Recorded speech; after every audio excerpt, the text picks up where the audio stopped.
Welcome back, fellow clinicians. So glad you're joining us today. We're diving right into a masterclass on one of the most foundational, honestly mind-blowing topics in dynamic psychiatry. We're looking at how our earliest relational experiences don't just influence us, they literally build the physical structure of the mind itself. It's like a blueprint that lasts a lifetime. Okay, let's dive into this. Here's our roadmap for today's clinical formulation. We're exploring the British independent paradigm, looking closely at Winnicott's structure of the self, Fairbairn's take on relational trauma, and Balin's deficit model. Then, we'll bring it all together to understand trauma repetition and the corrective emotional experience. Section 1 is all about the British independent paradigm. This was a massive, game-changing shift in how we understand the human mind. Now, as clinicians, we see this baffling clinical paradox all the time, right? Why on earth do patients hold on to and even repeat relationships that cause them immense pain? Why would someone who suffered childhood abuse unconsciously seek out an abusive partner as an adult? Why run towards the pain instead of away from it? This exact question is what forced a theoretical shift towards the British independent school, which looked intensely at real environmental experiences. It's exactly why we need object relations theory. So here's the fundamental shift. Classical drive theory tells us that humans are basically pleasure-seeking, driven entirely by instinctual gratification. But Fairbairn and the British independents, they completely flip the script. They realize that we are fundamentally object-seeking, meaning we are deeply, biologically wired to seek and maintain connections with others, even if those connections are incredibly painful. The relationship itself is the absolute goal, not just a vehicle for pleasure. Moving on to Section 2, Donald Winnicott. Let's unpack the structure of the self and the holding environment. Winnicott gave us the definition for how our self actually develops, and he introduced two incredibly liberating concepts, the good enough mother and the holding environment. The beautiful thing here is that a mother doesn't have to be perfect. No way. She just needs to be good enough at responding to her infant's needs, creating a secure psychological space, that holding environment, where the baby feels safe enough for their authentic, true self to slowly emerge. Let's track the developmental origin of this. At first, the mother adapts almost totally to the infant, giving the baby this illusion of absolute omnipotence. But then, she introduces what we call optimal frustration. She starts delaying her responses just a little bit. This tolerable delay is absolutely crucial. It forces the child to face reality and start using a transitional object, like a favorite teddy bear or blanket, to self-soothe. Ultimately, this mechanism develops into the healthy capacity to be alone without feeling completely shattered. But what happens if the mother fails to adapt properly early on? Well, a tragic intrapsychic mechanism kicks in. If the environment fails, the baby has to take over the job of adapting. To maintain that vital connection to the mother, the infant engages in excessive adaptation. They literally build a defensive wall, a false self, to protect their fragile, unexpressed true self from a world they just aren't ready for. Fast forward to adulthood, and how does this look in our clinics? The structural deficit becomes glaringly obvious when that false self starts cracking under the pressure of adult relationships. These patients usually don't present with typical internal conflicts. Instead, the clinical manifestation of a fragile true self is a chronic, deep sense of inner emptiness. They feel like imposters in their own lives, completely disconnected from their authentic desires and feelings. Take our first clinical vignette. Imagine a highly successful young executive. Externally, society sees absolute perfection. That's his brilliant false self at work. But he sits in your office crying, saying, "I have everything, but I feel completely dead inside." For him, standard analytical interpretation won't do a thing. The clinical implication? Our main job is to provide the new holding environment that he missed out on early in life, giving his true self the safety to finally step into the light. Let's shift gears to Section 3, W.R.D. Fairbairn and relational trauma.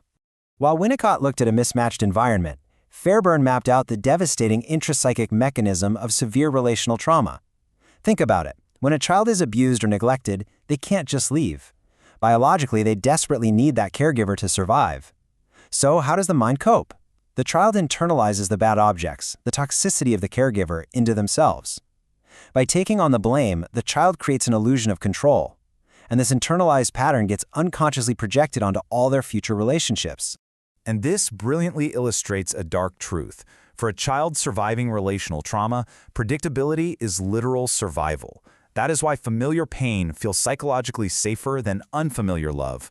It's absolutely tragic, but it makes perfect sense.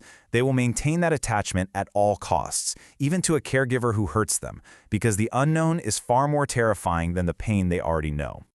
Let's ground this with our second clinical vignette. A woman who survived childhood abuse finds herself repeatedly marrying men who physically and emotionally abuse her. The clinical implication of Fairbairn's theory is crystal clear here. This patient is object-seeking. She is unconsciously replaying a paradigm she knows inside out to avoid the absolute terror of abandonment. She's trying to actively master the exact trauma she passively endured as a helpless child. Okay, moving into Section 4, Michael Balint and the Deficit Model. Balint completely shifted our clinical lens from looking at what is conflicting in the mind to what is fundamentally missing. He defined this as the basic fault. We aren't talking about typical depressive symptoms here. This is a profound deficit in early developmental experience. The patient feels this deep, unsoothable emptiness because something absolutely essential that should have been provided by the early caregiver was just missing.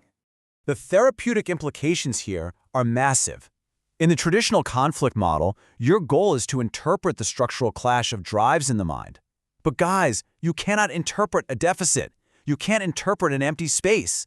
In balanced deficit model, the treatment is totally different. The goal is to actually provide the missing psychological structure.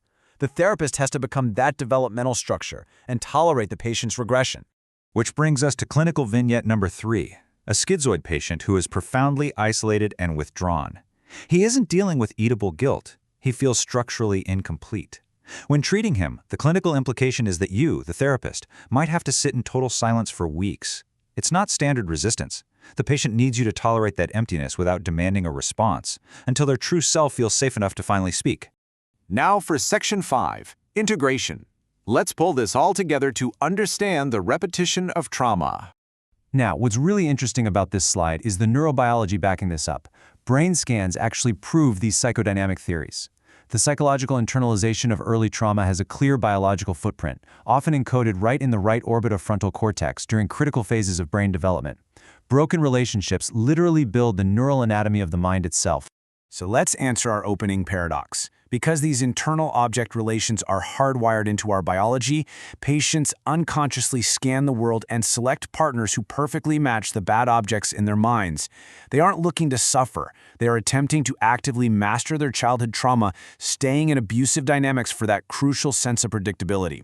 This repetition and internalization is exactly what leads to playing out those old, destructive relational loops. Finally, Section 6, the corrective emotional experience. How do we actually heal this? So, with all these structural deficits, how do we fix it? The healing mechanism doesn't rely on clever interpretations. The therapist has to act as the new object. The patient is absolutely going to project their past trauma and hatred onto you. Your clinical job? Tolerate those destructive projections without retaliating and without repeating the failures of their past. By surviving this, you provide a corrective relational experience, gradually restructuring the patient's mind from the inside out. I want to leave you with this absolutely crucial thought. The mind that was broken in a relationship can only be healed within a new relationship. The fragile structure of our patients' minds comes from past relational deficits and traumas. So structural healing can only happen within the therapeutic relationship they build with you. The question to take into your practice tomorrow is this: are you just going to interpret your patient's symptoms, or are you brave enough to become the new holding structure they never had? Thanks so much for joining me today.